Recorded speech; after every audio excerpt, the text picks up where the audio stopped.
Kia ora koutou, no mai haere mai, and a very warm welcome to Mahi Matters, New Zealand's weekly update on what's happening in the employment market and our first for the year. I'm very excited to be here again, and I thought we might just ease into the year with a nice easy topic, maybe shorts in the office, emoji, something like that, but no, we're going in heavy hitting. And we want to find out, is New Zealand setting the standard for ethical AI usage in government?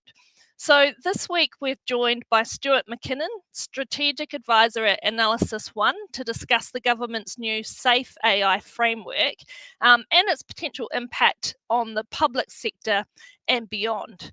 So how will this initiative enhance efficiency and transparency? What are the benefits of greater AI integration, and why may some government agencies be hesitant to adopt these changes? So, as I said, big topic to start off the year. Also on today's show, will the recent unemployment rate have an impact on employer confidence? We'll explore our latest job opportunities across New Zealand and tell you how you can take the next step in your career. And lastly, we'll reveal our social media insights on pay transparency, where we ask, would your employees be comfortable disclosing their salary? Okay, so jumping in, as I said, recently the New Zealand government has introduced new guidelines to ensure the safe and responsible use of artificial intelligence in the public sector. It's been developed by the Government Chief Digital Officer. The Responsible AI Guidance for the Public Service aims to help agencies adopt generative AI systems in ways that are safe, transparent, and responsible. So balancing potential benefits with associated risks. Although it's been well received by some, there's still some hesitation from others. AI is shaping the future of New Zealand's public sector, but is it a smart move or a risky gamble? To discuss this further, we're joined today by Stuart MacKinnon, Strategic Advisor at Analysis One. Welcome, Stuart. Thank you for having me. Yes, it's an exciting topic. Yeah, great one to kick off the year. So now the framework takes I quote, light touch, proportionate and risk-based approach. I'm glad I've got you here to translate for us. What does it actually mean? What do you think that means in practice? And is it the right approach for New Zealand? Well, the phrase seems to have come out of some advice from MB to Cabinet around the middle of last year.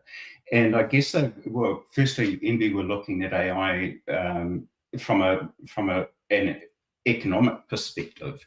And I guess they were holding that in contrast to a more heavy-handed regulatory approach, which comes with its own issues, of course.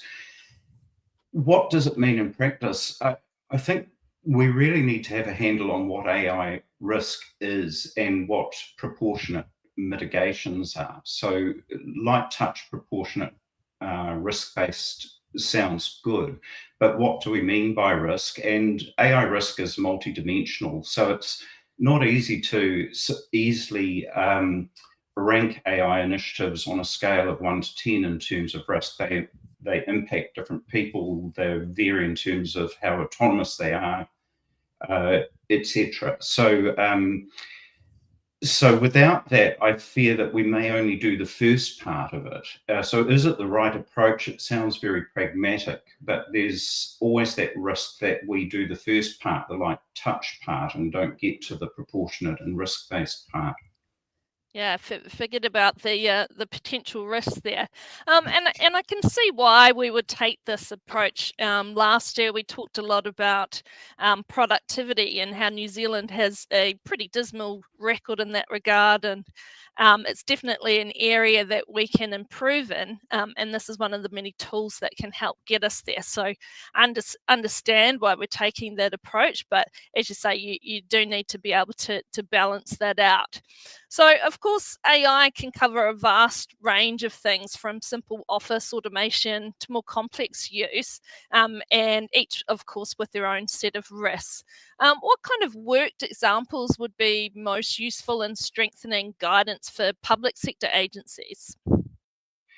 Well, I can use two examples maybe to illustrate the point. If we imagine, say, the Department of Conservation investigating the use of AI in bird monitoring. So you imagine them putting microphones out in the bush, and they use AI to identify the birds that are making calls and potentially how many of them there are. It sounds very clever, and it also sounds very low risk, even if it doesn't work at all. But which I'm sure it would.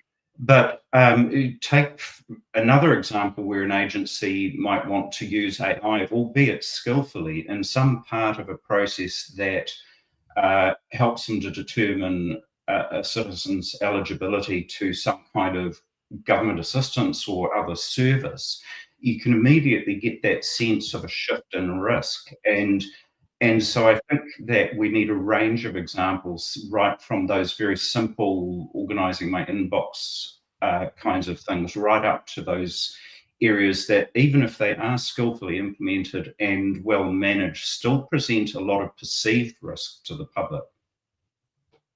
Yeah, I think that's a really good point there. And, you know, even for quite simple things, it is how you use it and how much you rely on it. So, you know, in the recruitment field, we'll say, yes, definitely use it to be able to take some of the legwork out of things, but don't just take the answer whole and you know, put it in your resume or your application, because it's going to backfire. So yeah, lots of things to keep into account there. Do you think there's areas in the framework that could lead to potential challenges for agencies? Yes, I think the first challenge would just be to navigate the framework. So in the absence of those examples and in the absence of a kind of analysis of the types of multidimensional risk we're dealing with, an agency chief executive or technology leader would need to really absorb a lot of information to ensure where they're at contextually and what they might need to do next.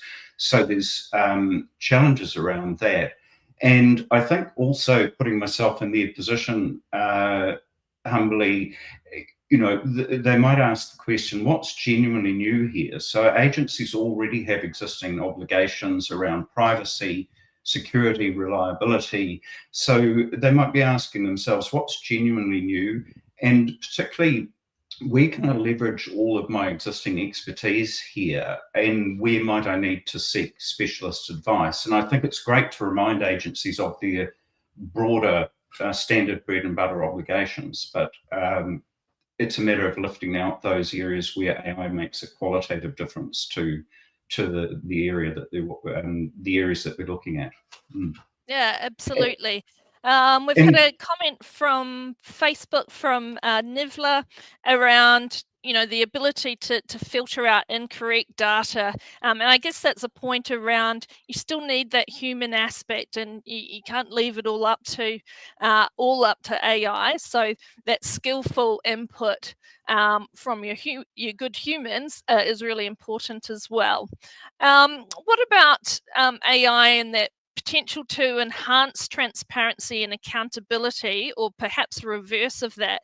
I guess there's potential to introduce new risks in that area. absolutely, I could see AI supporting integrity and transparency and accountability, but I could also see it obfuscate those things. But I'll give you know, putting my optimist hat on for a moment, an area I've been involved in is investment monitoring for large high-risk programs throughout the life cycle of the program.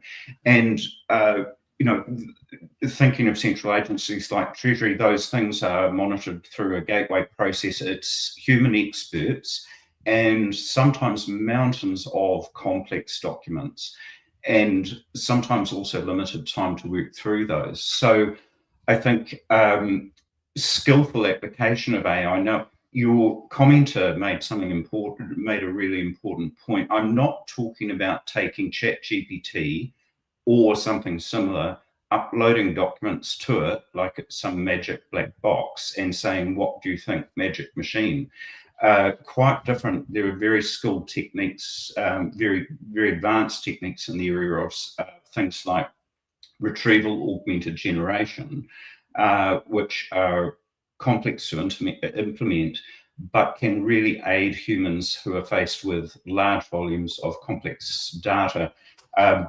Auditor General is looking at new legislation around transparency and accountability in terms of performance reporting. I could see ways in which AI could support that.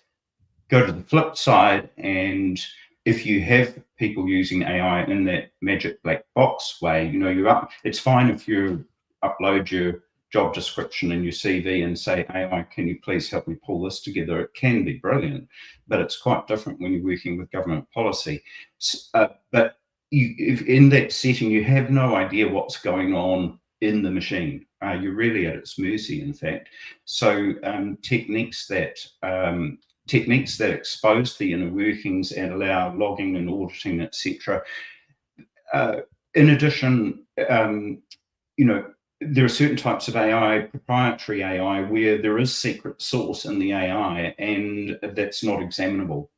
And so where you're reliant on an external vendor who's not exposing their code to you or their weightings, etc., then that's a problem. Also, if something goes wrong, who's liable there? Is it the person who designed the AI, or is it the user? So complexity all around. Final point on that, transparency about how we use AI. So I'll give you an example. Yesterday, I went to a US website where within 3 clicks, I could download a machine-readable, detailed database of all of the federal agencies' AI use cases. That's been in place since 2020.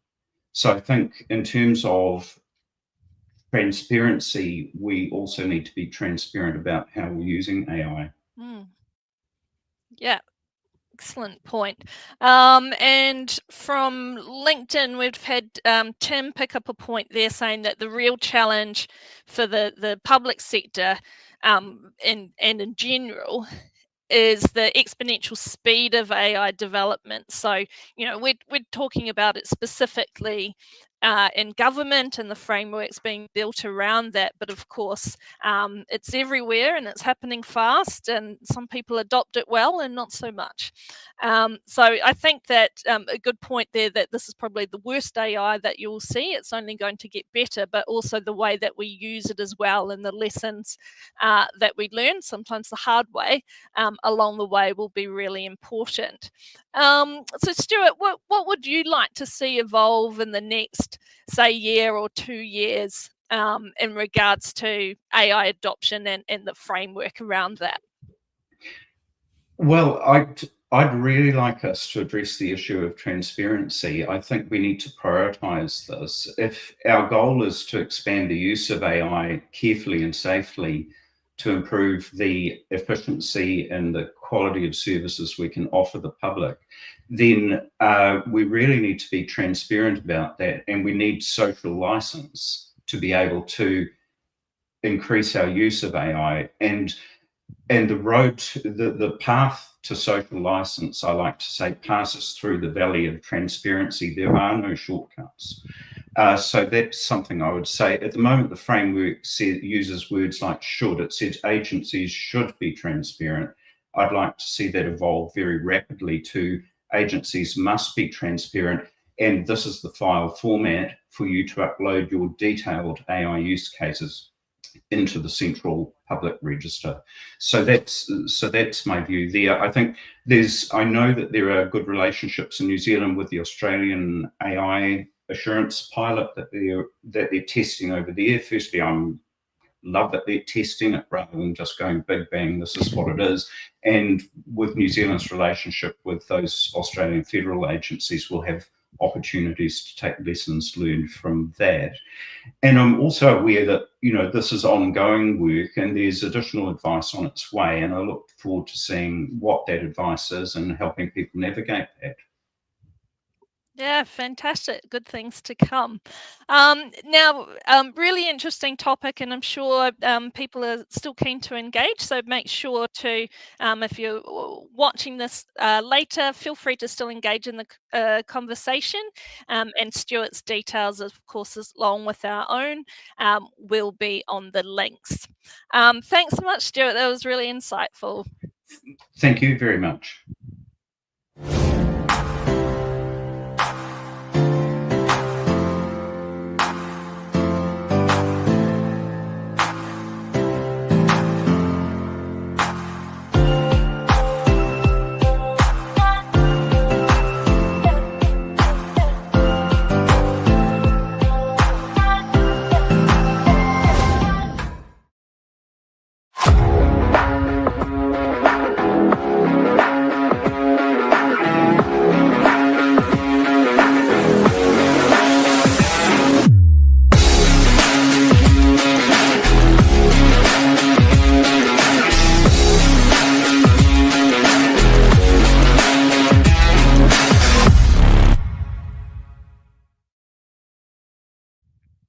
Oh, loving our new intro music there.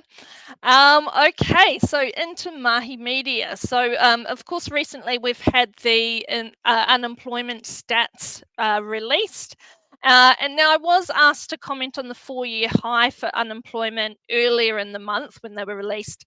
But we got Mark Smith to step in while I was flying to Sydney to start our 20-year celebrations early. So I might be plagiarizing a little bit here with some of his words, but you know, what goes around comes around, hey. We expected a rise in unemployment, and that's what we got, with an increase from 4.8% to 5.1% for the December quarter. Perhaps what you might not have expected was also an increase in employment confidence. So there was a 2.4 point increase overall in the employment confidence index. Now, this might seem a bit weird that as unemployment increases, we're also feeling more confident about the availability of jobs. But I think this reflects the overall increase in business confidence and that feeling that surely we must have bottomed out. Things can only improve from here, and it's time to get on with things. So I guess to temper that, the increase in employment confidence has been hampered a little bit or slowed by a decline in the public sector. And that, of course, is fueled by the continued job cuts playing out. So still a little pain to get through in that sector. The positive, though, is that even though it's early days for 2025, we are already starting to see improvements and green shoots across both public and private sectors. And as my motivational whiteboard says, cheer up, at least it's not 2024. So if you are looking to take that next step in your career, we had the latest job opportunities, which are presented by the 2025 Market Report Survey. Have your say on the future of work and help us identify salary trends, talent attraction and retention strategies in your industry. If you're keen to get involved, visit Frog Recruitment's website for more information. And as always, here's just a snapshot of some of the roles that we have available.